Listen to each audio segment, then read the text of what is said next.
Success mantra, we shape future. Hello everyone, my name is Ravi Rathore. I welcome you all on success mantra digital. दोस्तों, आप सभी का बहुत बहुत स्वागत है सक्सेस मंत्रा डिजिटल पर। चलिए आइए शुरू करते हैं जबरदस्त सीरीज को। प्यारे बच्चों, जैसा कि आपको पता है, आपका DU LLB का एग्जाम बिल्कुल सर पर है, आने वाला है ना। तो इसके लिए हम लेकर आए पूरी की पूरी एक सीरीज जहां पर आपको सब कुछ मिलने वाला है ना। आपको सारा का सारा ग्रामर मिलेगा, आपको सारी की सारी वोकैब मिलेगी। ग्रामर वो भी with confidence, without even a single rule number.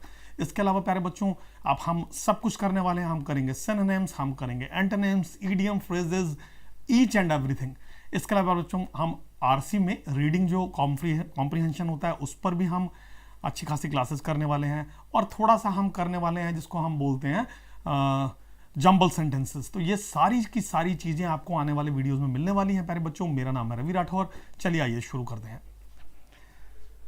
दोस्तों। Here is something about myself. I already told you my name, that my name is Ravi Rathore. I have more than 15 years of experience in this field. I have taught for SSC, banking, teaching, defense, CAT, CLAT, IELTS, JEE, GATE, NDA, CDS, and many more. I did BA, B.Ed, and MA with distinction. I was language trainer at IBM Daksh, author and motivator. तो ये सारा मेरे बारे में है। बढ़ते हैं आगे प्यारे बच्चों। आज हम बहुत ही इंपॉर्टेंट टॉपिक उठा रहे हैं which is called time and tense। देखिए, टेंस एक ऐसा टॉपिक है प्यारे बच्चों जो हमेशा से ही हमें कंफ्यूज करता है, हमेशा से ही।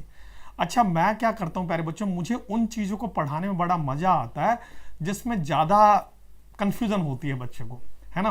क्योंकि देखिए, कोई भी चीज अगर हम सबसे पहले हम देखें तो कोई भी चीज हमें आज हेजिटेट कर रहा है या हम उसमें हेजिटेट कर रहे हैं, एक टाइम के बाद वो हमारा फियर बनेगा। अगर हमने उस पर काम नहीं किया तो लाइफ टाइम आगे जाकर हमारी वीकनेस बन जाएगी।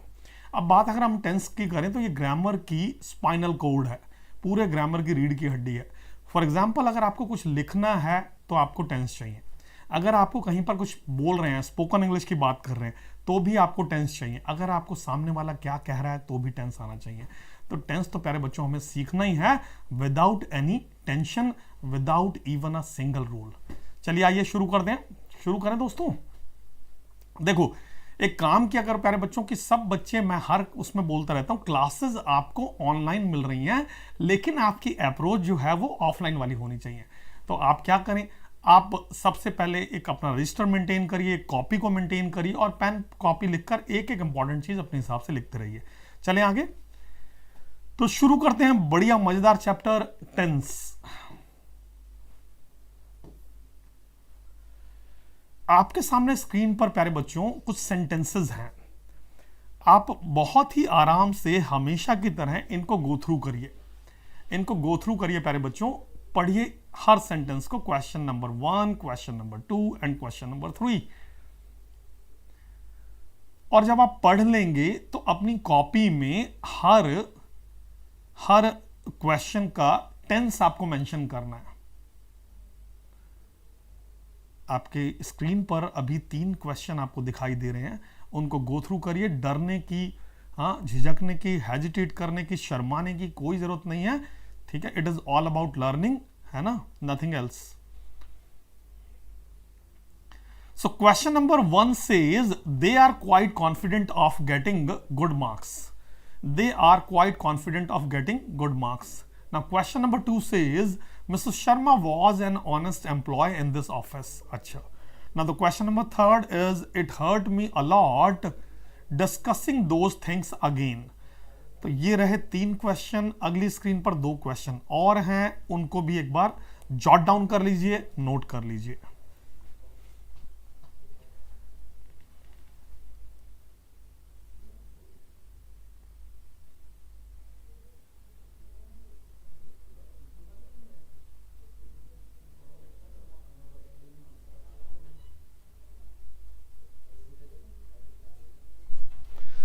Now here in question number 4 it says a thing of beauty is a joy forever. A thing of beauty is a joy forever. Question number 5 में क्या कह रहा है, she had a dream to become a successful actress.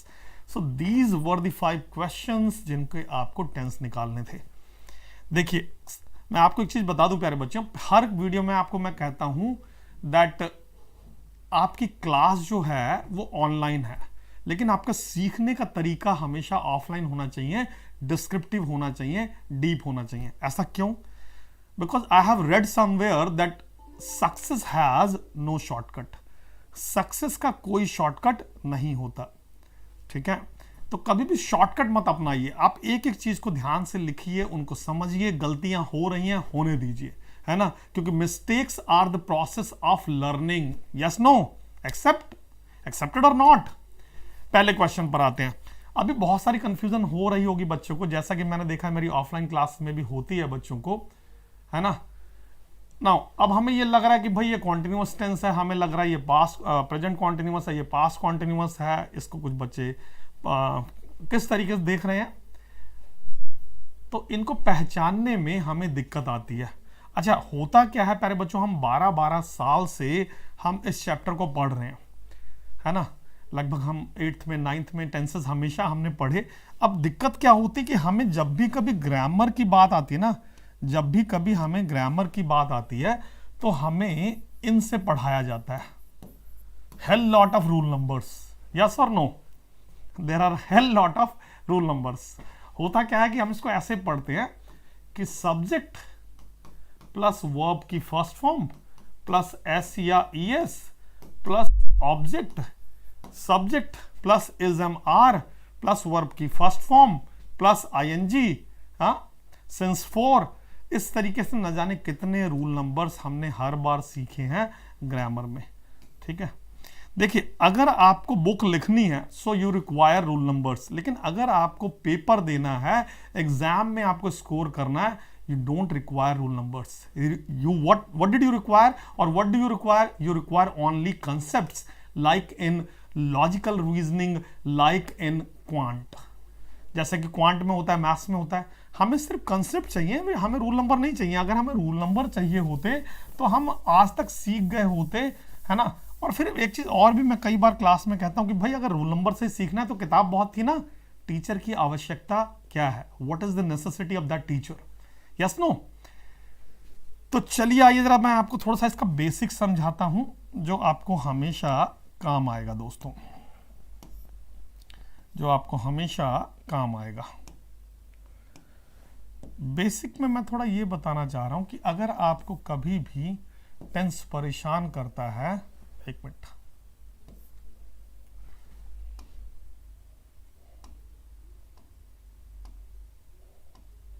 चलिए यहां से start किया हमने।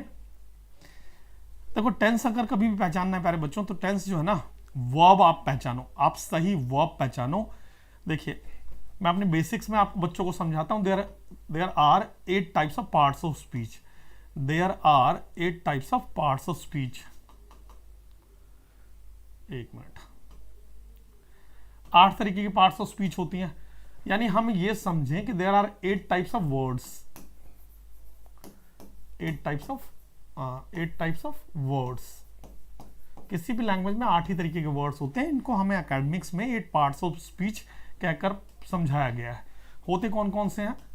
नाउन होता है, प्रोनाउन होता है, वर्ब होता है, एडवर्ब होता है, एडजेक्टिव होता है, प्रपोजिशन है, और क्या क्या होते हैं? बताओ बताओ। कंजंक्शन होते हैं, और लास्ट वाला होता है इंटरजेक्शन। लैंग्वेज में वर्ड कितने हैं इट डजंट मैटर, है ना? डिक्शनरी में n नंबर ऑफ वर्ड्स हो सकते हैं, लेकिन डिक्शनरी में उनकी टाइप जो हैं वो हमेशा फाइनाइट होती हैं, लिमिटेड होती हैं, फिक्स होती हैं मेरे बच्चे।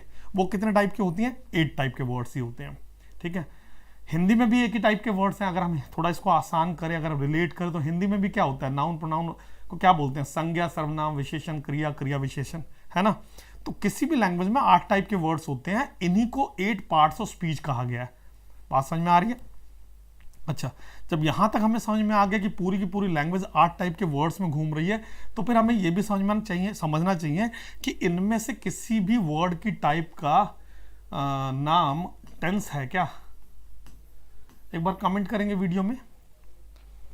मान लीजिए आपको कोई वर्ड समझ में नहीं आया और आपने डिक्शनरी उठाई और आपने देखा वहां पर कि उसकी type parts of speech tense है। Is it possible? Yes no? Is it possible? Yes no? हाँ, ऐसा पॉसिबल नहीं है ना? ऐसा इसलिए पॉसिबल नहीं है प्यारे बच्चों क्योंकि हमें ये समझना है कि देखो मैं आपको समझाता हूँ, एक मिनट रुको, एक खाली पेज मुझे चाहिए यहाँ पर, इसको मैं आगे बढ़ा देता हूँ, एक सेकंड,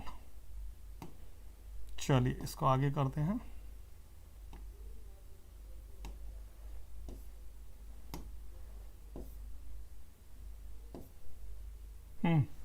तो ये आ गया हमारे पास खाली पेज, चलिए ये हटा दिया हमने। अब हमें थोड़ी सी चीजें यहां पर समझनी है प्यारे बच्चों। अगर मैं यहां पर ये लिखता my father is a farmer, और एक सेंटेंस में ये लिख दूं माय फादर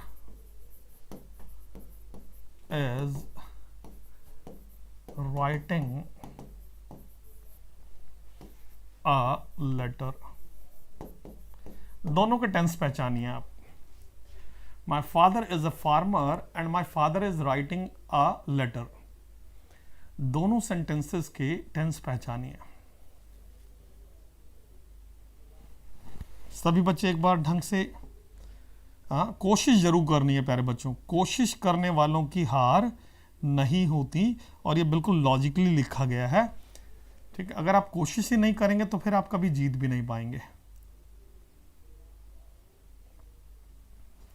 देखिए मैं आपको यहां पर समझाता हूं, इस वाले का टेंस काफी सारे बच्चों ने पकड़ लिया होगा।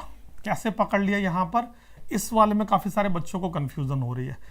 मेरे वीडियोस में, पिछले वीडियोस में मैंने कंसेप्ट टॉक वीडियोस में आपको समझाया कि एक सेंटेंस में सब्जेक्ट होता है, प्लस क्या होता है, वर्ब होता है, और प्यारे बच्चों क्या होता है, ऑब्जेक्ट होता है। It has a subject and a verb and an object. What is not compulsory, what is not mandatory? Object. Object हो भी सकता, नहीं भी हो सकता। ये सब चीजें आपको बता दी हैं, इसलिए सारे के सारे वीडियोस आपको प्लेलिस्ट वहां पर मिल जाएगी, उन पर जाकर एक बार गो थ्रू करिए और जरूर करिए, है ना? सब्जेक्ट, वर्ब, ऑब्जेक्ट, दो चीजें कंपलसरी हैं, एक वर्ब और एक सब्जेक्ट। इसके बगैर सेंटेंस मीनिंग नहीं देगा। Without verb we can not make even a single meaningful sentence. तो वर्ब होनी चाहिए। अब ध्यान देना, ये सब्जेक्ट हो गया प्यारे बच्चों, ये वर्ब हो गया, ये ऑब्जेक्ट हो गया। क्लियर? अब ध्यान देना, अगर मैं यहां कह रहा हूं my father is writing a letter, तो आपने कहा प्रेजेंट कॉन्टिन्यूअस। आपने क्या कहा? Present continuous. अच्छा, अगर मैं कहूं माय फादर वॉज राइटिंग, तो ये बन जाएगा क्या? Past continuous. अगर मैं ये बोल दूं कि my father wrote, second form इस्तेमाल कर दूं तो पास्ट इंडेफिनिट।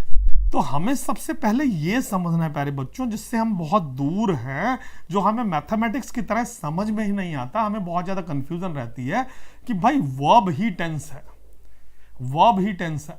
जैसे ही वर्ब की फॉर्म चेंज होती है, टेंस चेंज हो जाता है। जब कह रहा है इज राइटिंग तो प्रेजेंट कॉन्टिन्यूअस, जब कह रहा है वॉज राइटिंग तो पास्ट कॉन्टिन्यूअस, जब कह रहा है माय फादर रोट तो पास्ट इंडेफिनिट। तो जितनी बार वर्ब चेंज हो रही है उतनी बार टेंस चेंज हो रहा है। ये बात आपको क्लियर है? ठीक है। अब अगर आप वर्ब को ढंग से पहचानेंगे, वर्ब को ढंग से समझेंगे, तो आप इस चैप्टर को और भी अच्छी तरीके से समझ लेंगे।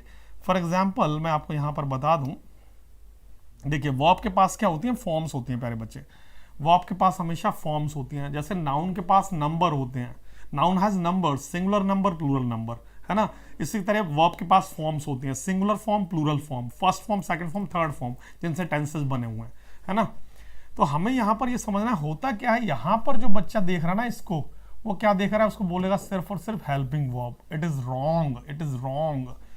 क्योंकि कहानी ये है, कहीं भी अगर वर्ब है तो वर्ब हमें दो चीजें बताती है। या तो वो एक एक्शन को बताएगी जो हमेशा बहुत इजीली आप पकड़ लेंगे, या फिर एक स्टेट को बताएगी। स्टेट का मतलब जहां पर कोई एक्शन नहीं है। पिताजी एक किसान है, my father is a farmer. कुछ करना पड़ रहा है क्या उनको? नहीं, उनकी स्टेट है। दे आर रिच पीपल, वो अमीर लोग हैं। कुछ करना पड़ रहा है? नहीं, state. I am a teacher, state. This is a big room, state. It is a black pen, state. They are angry, state. They are working hard, action. They are running, action, she is sleeping, action. तो हमें एक दो चीजें बड़ी clear हमें समझनी प्यारे बच्चों, हमें यहां पर यह समझना है कि हर सेंटेंस में एक्शन नहीं होता, ठीक है, लेकिन वर्ब होती है। ठीक है, अगर मैं बोलूं कि they are rich, there is no action, कुछ नहीं कर रहा सब्जेक्ट वहां पर, लेकिन मैं कह रहा हूं कि दे आर रनिंग, अब उनको कुछ ना कुछ करना पड़ रहा है। तो ध्यान रखना, वर्ब हमें दो चीजें बताती है, एक एक्शन को और स्टेट को। इतनी बात क्लियर हुई। अब थोड़ा सा मैं इस स्क्रीन को हटा देता हूं प्यारे बच्चे, हटा देता हूं मैं स्क्रीन को। और हमें यह समझना है प्यारे बच्चों यहां पर कि जितनी भी चीजें स्टेट को दिखाती हैं, एक मिनट, जितनी भी चीजें स्टेट को दिखाती हैं, सबसे पहले अगर किसी भी सेंटेंस में अगर आपको टेंस को पकड़ना है प्यारे बच्चों ना, तो आप ये देखो कि एक्शन है कि स्टेट है।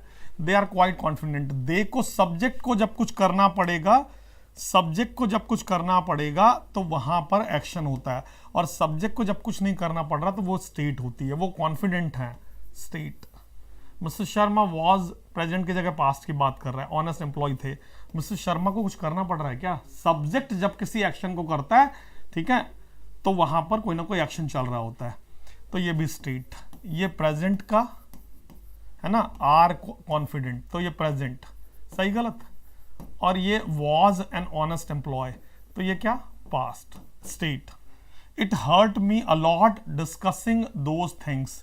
अब ये जो है ना, जानबूझ के एक ट्रिकी क्वेश्चन डाला है मैंने, क्योंकि हर्ट की तीनों फॉर्म सेम ही होती हैं। बहुत सारी ऐसी वर्ब होती हैं जिनकी फॉर्म कभी चेंज नहीं होती, cut cut cut, put put put, ऐसे ही हर्ट हर्ट हर्ट। लेकिन यहां पर अगर हम ये देखें कि दोज जो है प्रेजेंट को बताता है या पास्ट को, देखिए अगर ये प्रेजेंट में होता ना तो ये होना चाहिए था इट हर्ट्स मी, समझ रहे मेरी बात, राइट रॉन्ग?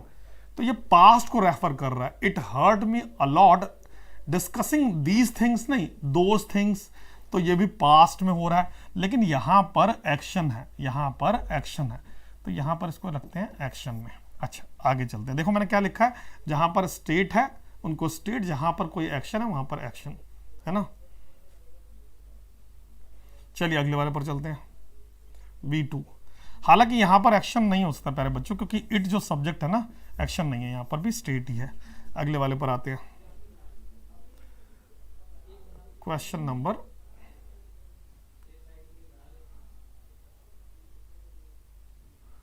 चलिए जरा इनको देखते हैं।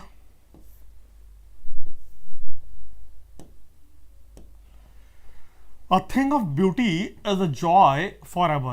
A thing of beauty is a joy forever. A thing, thing किसी चीज को कर सकता है क्या भाई? थिंक किसी चीज को कर सकता क्या प्यारे बच्चे? कर ही नहीं सकता, है ना, कर ही नहीं सकता। जब कर ही नहीं सकता तो इसमें भी कोई एक्शन नहीं है, स्टेट है, इसका मतलब प्रेजेंट। अच्छा, शी हैड अ ड्रीम, जैसे ही बच्चा इस क्वेश्चन को पढ़ेगा, she had a dream to become, had इसका मतलब तो परफेक्ट टेंस बनेगा। हैड, हैड मतलब परफेक्ट, हैज मतलब परफेक्ट, हैव मतलब परफेक्ट। अगर मैं ये बोलूं कि आई हैव अ क्वेश्चन, अगर मैं ये कहूं आई हैव अ क्वेश्चन, कौन सा टेंस बनेगा? I have a question. ध्यान रखना, जब भी ध्यान रखना एक्शन होगा तो सब्जेक्ट उस एक्शन को कर रहा होगा, ठीक है। मेरे पास एक क्वेश्चन है, मेरे पास एक कार है, हाँ, मेरे पास एक पेन है, या कुछ भी, मुझे कुछ करना पड़ रहा है क्या? नहीं। तो इसका मतलब यहां पर देखिए, प्रेजेंट की जगह पास्ट हो। परफेक्ट टेंस कैसे बनते हैं मैं आपको बता दूं। परफेक्ट टेंसेस सिर्फ और सिर्फ तभी बनेंगे जब आपको हेल्पिंग वर्ब मिले हैज, हैव या हैड, और उनके तुरंत बाद मेन वर्ब लिखी हो थर्ड फॉर्म में। बोलो यस नो। प्यारे बच्चों, परफेक्ट टेंसेस सिर्फ और सिर्फ तभी बन सकते हैं जब आपको हैज, हैव या हैड हेल्पिंग वर्ब मिले, और उसके तुरंत बाद मेन वर्ब जो है वो थर्ड फॉर्म में हो, तभी परफेक्ट टेंसेस बनते हैं। Otherwise it is not possible कि परफेक्ट टेंस बन गया। यस नो, ठीक है। तो जिस भी चीज में एक्शन नहीं है वहां पर कभी भी हम ना, तो देखिए मैं आपको थोड़ा समझाता हूं। यहां पर अगर एक्शन नहीं है, एक बार इसको हटा देते हैं, है ना, एक सेकंड बच्चों, तो ये हमने इसको इरेज कर दिया। नाउ अब थोड़ा सा पीछे आते हैं, देखिए, अगर हम इसको बहुत बढ़िया से समझें, इस चैप्टर को कुछ थोड़ा ढंग से समझें अगर हम इसको, तो टेंस जो है ना वो अमेलगमेशन है दो चीजों का। अमेलगमेशन का मतलब होता है mixture. Amalgamation means what? Mixture, दो चीजों का, एक तो टाइम का है ना, और दूसरा एक्शन का, दो चीजों का। इसको अगर हम वो जो एकेडमिक्स की तरह, वो जो स्कूल में जो रूल नंबर्स में पढ़ते हैं वैसे ना समझें, और हमेशा के लिए, फॉर एग्जांपल हमेशा के लिए हमें अच्छे तरीके से सीखना है प्रैक्टिकल में, है ना, तो हमें ऐसे समझना है कि टाइम जो है ना प्यारे बच्चों तीन तरीके का है। एक तो है प्रेजेंट का,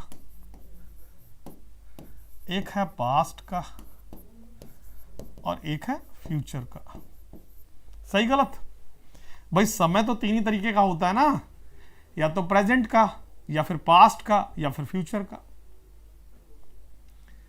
हम महाभारत देखा करते थे तो वहां पर एक पहले वो व्हील चला करता था ना ऐसे, तो पहले वो क्या बोलता था? वो यही बोलता था, मैं समय हूं, है ना। दुर्योधन को नहीं पता वो क्या करने वाला है। ठीक है। Time is the fourth dimension, time is the fourth silent dimension. समय था, है और रहेगा। जैसे बोलते हैं nothing is stagnant except the change, and that change is of what? Time, है ना। तो प्रेजेंट, पास्ट, फ्यूचर, ये हो गया टाइम। इस पर हुए जो एक्शंस होते हैं वो इन स्टेट में होते हैं। पहले वाले को बोलता है इंडेफिनिट, दूसरे वाले को बोलता है कॉन्टिन्यूअस, तीसरे वाले को बोलता है परफेक्ट, और एक और होता है परफेक्ट कॉन्टिन्यूअस। सही गलत? बातें आपको समझ में आ रही है? बिल्कुल मैथ्स की तरह, रीजनिंग की तरह। टाइम तीन तरीके का, प्रेजेंट, पास्ट, फ्यूचर। उस पर हुए एक्शन चार स्टेट में हैं, चार कंडीशन में है। पहले वाला इंडेफिनिट, दूसरा कॉन्टिन्यूअस, तीसरा परफेक्ट, और चौथा परफेक्ट कॉन्टिन्यूअस। देखिए, अब मैंने आपको बताया था कि कभी भी आपको अगर टेंस ढूंढना है तो वर्ब पर ध्यान दीजिए, क्योंकि वर्ब ही टेंस है। याद है? अभी हमने डिस्कस किया था थोड़ी देर पहले। अगर कोई एक्शन चल रहा होगा, अगर किसी सेंटेंस में कोई एक्शन है और वो चल रहा होगा, तो इन चारों में से कहां पर होगा? अगर किसी सेंटेंस में कोई एक्शन है, कोई काम है जो कि चल रहा है, अभी स्टार्ट, पहले एक चीज बताओ, पहले स्टार्ट होगा या पहले कंप्लीट हो जाए? पहले कोई भी चीज शुरुआत होगी ना। तो अगर कोई एक्शन स्टार्ट होगा, चल रहा होगा, तो कहां पर होगा? देखिए, कभी भी कोई एक्शन बाय डिफॉल्ट हमेशा यहीं पर होगा। जैसे मैं बोलूं कि I am doing my homework, we are learning tenses, mother is cooking food, I am pursuing my graduation. क्या? किसी एक्शन का चलना। ध्यान रखना, कभी भी यार ऐसे मत सीखो प्यारे बच्चों कि जहां आईएनजी लगा हुआ है वही कॉन्टिन्यूअस टेंस है। अगर इतना आसान होता तो हमें टेंस घर पर बैठे बैठे समझ में आ गए होते। इतना, मैं ये नहीं कह रहा कि बिल्कुल इम्पॉसिबल है, हो ही नहीं सकता, लेकिन देखो जो जिस तरीके से मैथ्स में आप लॉजिक्स पकड़ते हो, रीजनिंग में आपके पास लॉजिक्स होते हैं, इसको हम रटते रहते हैं। चुका है, चुकी है, ता है, ती है, subject plus is am are, do, does, did, S और ई एस, सिंस या फोर, ये सब बकवास है। It's all about rubbish. Yes no? Concept से पकड़ो, आईएनजी भूलो, और पकड़ना क्या है? अगर कोई एक्शन है जो कि चल रहा है तो वो कॉन्टिन्यूअस है ना। We are learning, she is cooking, I am pursuing my graduation, इनमें कोई ना कोई एक्शन है। और जब उस एक्शन को कंप्लीट कर लेगा तो नाम देगा परफेक्ट। फॉर एग्जाम्पल, अगर मैं बोलूं कि I am pursuing my graduation, I am doing my graduation, I am completing my graduation, और जब वो कंप्लीट हो जाएगी तो इट्स अ 3 year प्रोसेस, और जब कंप्लीट हो जाएगी तो I have done my graduation, I have pursued my graduation, I have finished my graduation. तो जब चल रहा था तो उसने क्या बोला? Be logical, we require no rule number. जब चल रहा था तो एक्शन चल रहा था तो action is in continuous state. जब एक्शन को अचीव कर लिया गया, जब एक्शन कंप्लीट हो गया, तो action is in perfect state, which means there is nothing to do now. It has already been achieved, accomplished, it is in perfect state. तो जब एक्शन चल रहा था तो कॉन्टिन्यूअस, जब एक्शन अचीव कर लिया गया, जब एक्शन कंप्लीट कर लिया गया तो परफेक्ट। ठीक है।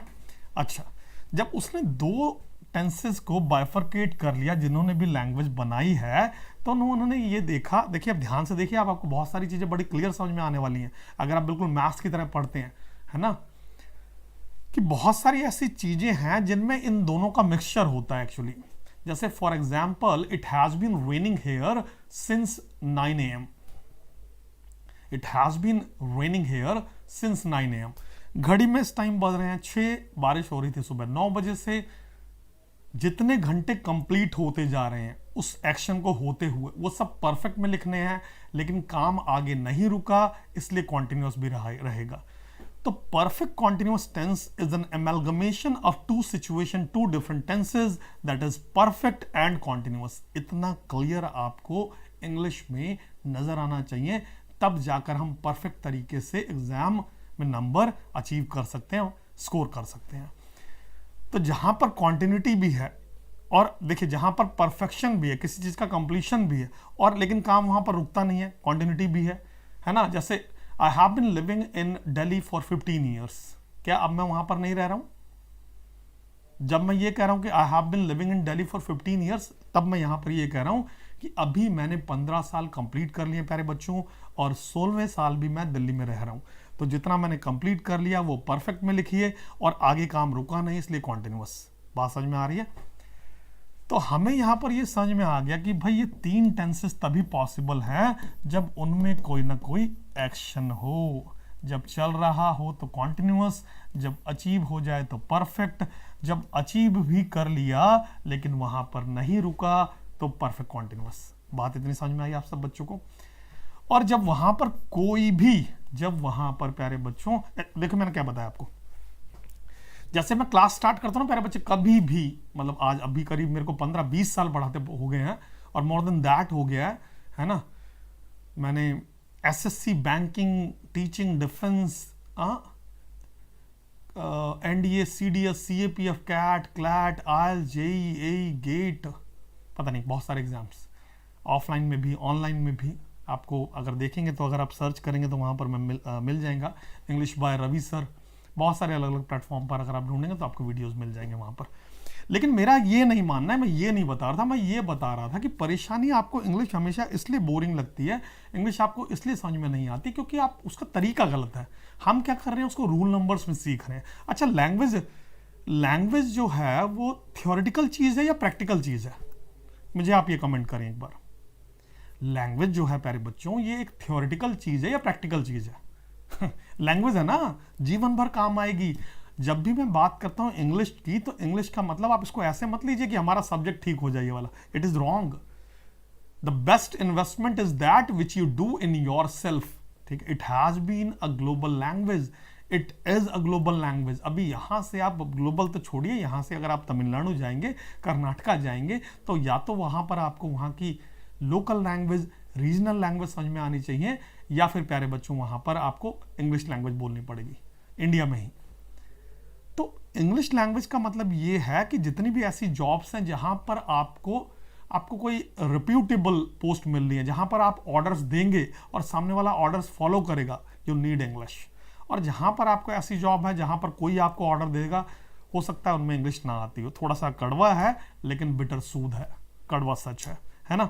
तो इसको आप इस तरीके से समझिए कि आप तो एक वो वाला इन्वेस्टमेंट कर रहे हैं जो जीवन भर आपको रिटर्न करेगा।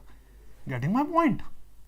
तो मैं ये बता रहा था कि जब भी कभी मैं किसी भी क्लास में टेंस पूछता हूं, बच्चा यही बोलता है प्रेजेंट टेंस है सर फ्यूचर टेंस है सर, पास्ट टेंस है। अरे भाई, प्रेजेंट, पास्ट, फ्यूचर जो होता है टेंस नहीं होता, टाइम होता है। टाइम प्रेजेंट का, टाइम पास्ट का, और टाइम किसका? फ्यूचर का। ठीक है। टेंस जो होते हैं वो होते हैं इंडेफिनिट, कॉन्टिन्यूअस, परफेक्ट और परफेक्ट कॉन्टिन्यूअस। फिर से समझ लें, एक्शन का चलना, आईएनजी नहीं पकड़ना, कोई काम होना चाहिए उसके अंदर। काम चल रहा है तो कॉन्टिन्यूअस, काम को जब कंप्लीट कर लिया, उस एक्शन का जब कंप्लीशन हो गया, परफेक्ट, है ना। चल रहा है, कॉन्टिन्यूअस, कंप्लीट हो गया, परफेक्ट। कंप्लीट हो गया, still it's going on, it is a mixture, it is amalgamation, it is a composition of two different tenses, those are perfect and continuous. Yes, no? अगर समझ में आ रहा हो तो वीडियो को लाइक करना, शेयर जरूर करना दोस्तों। आगे चलते हैं। देखिए अब इस वर्ड को जरा डिफाइन करो एक बार, इनडेफिनिट का मतलब क्या होता है एक बार बताओ, सब बच्चे बताओ, what does it mean indefinite, एक बार कमेंट करो।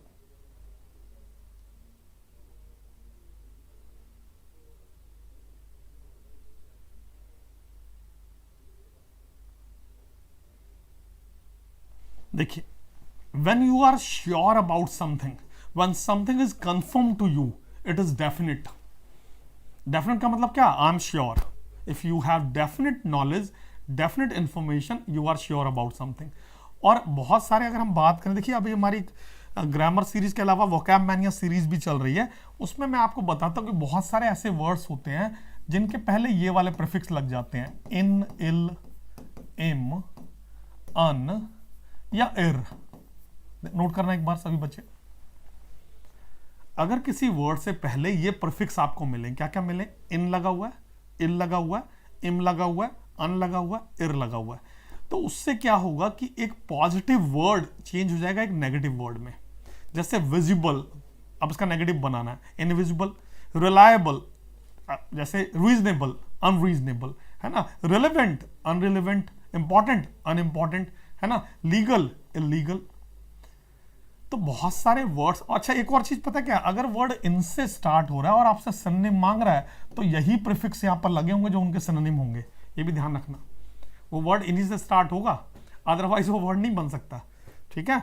तो इफ समथिंग इज, अब देखिए इनडेफिनिट का वर्ड क्या है, what is the morphology of this word, कैसे बना, कैसे है, कंस्ट्रक्शन कैसा है। Something which is not definite, something which is not sure. What is not definite, what is not sure, जब एक्शन चल रहा था वो श्योर था, जिसने भी लैंग्वेज लिखी है, ये बुक्स में चीजें नहीं है, this is a part of experience only. जब एक्शन कंप्लीट हो गया, परफेक्ट, कंप्लीट हो गया, आगे चल रहा है, perfect context. When he was not sure whether the action was going on or action has been completed, क्योंकि उसमें कोई एक्शन ही नहीं है, तो the action is indefinite state। या फिर ऐसे समझ लो, जब किसी भी सेंटेंस में एक्शन नहीं है तो वो सारे के सारे टेंस जो हैं वो indefinite है। as simple as that। इसके अलावा क्या करना है प्यारे बच्चों, बस इतना देखना है कि प्रेजेंट की बात है, पास्ट की बात है या फ्यूचर की बात है, आसान हो जाएगा आपके लिए। बात समझ में आ रही है मेरी? तो डरना घबराना नहीं है, इतना मुश्किल नहीं है, ये बहुत आसान है। लेकिन मैंने पहले भी समझाया कि होता क्या है कि रूल नंबर्स की वजह से हमें ये सारी चीजें समझ में नहीं आ रही हैं। चलिए मैं कुछ चीजें आपको समझाता हूं। अब देखिए मैंने बहुत ही जबरदस्त क्वेश्चन सीरीज में आपके लिए रखे हुए हैं यहां पर, ठीक है, बहुत ही जबरदस्त। देखिए यहां पर क्या कह रहा है एक बार ये, now it says it should be definition or definition. It should be definition or definition. बहुत सारी हमारी स्पेलिंग मिस्टेक्स जो होती हैं वो इसलिए कमिट हो जाती हैं because of our wrong pronunciation, है ना। फॉर एग्जाम्पल जैसे कि डेफिनेशन है, डेफिनेशन नहीं है। जैसे कि सेपरेट नहीं है, सेपरेट है ना। बहुत सारे ऐसे वर्ड हमारे इसलिए गलत हो जाते हैं क्योंकि जब हमारा प्रोनाउंसिएशन गलत हो जाता है तो हमारी फॉर्मेशन भी गलत हो जाती है। So it is always definition. Now the word tense comes from Latin language word tempus, बिल्कुल जीरो से।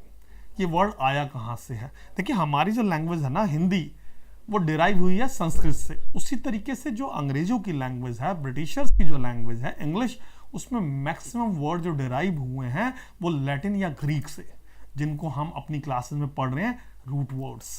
समझ रहे मेरी बात को? ऐसे करके हमें समझना है चीजों को। तो कह रहा है the word tense comes from Latin language word tempus. Tempus नाम के वर्ड से ये वर्ड आया है। This word tempus means time. बहुत सारे ऐसे वर्ड होते हैं जिनमें टेम्प लगा होता है, जैसे टेम्पररी, कंटेम्पररी, ऐसे बहुत सारे वर्ड्स होते हैं जिनका लेना देना टाइम से होता है। इन्हीं को रूट वर्ड्स कहा गया। रूट वर्ड क्यों? जहां से उसका रूट है, जड़ है, यानी वो सिंपली लैटिन और ग्रीक वर्ड्स हैं, है ना। Hence tense is a form of verb. अभी मैंने समझाया टेंस ढूंढना है तो क्या ढूंढना पड़ेगा? वर्ब। वर्ब की फॉर्म, वर्ब क्या बताती है? या तो एक्शन या फिर स्टेट को।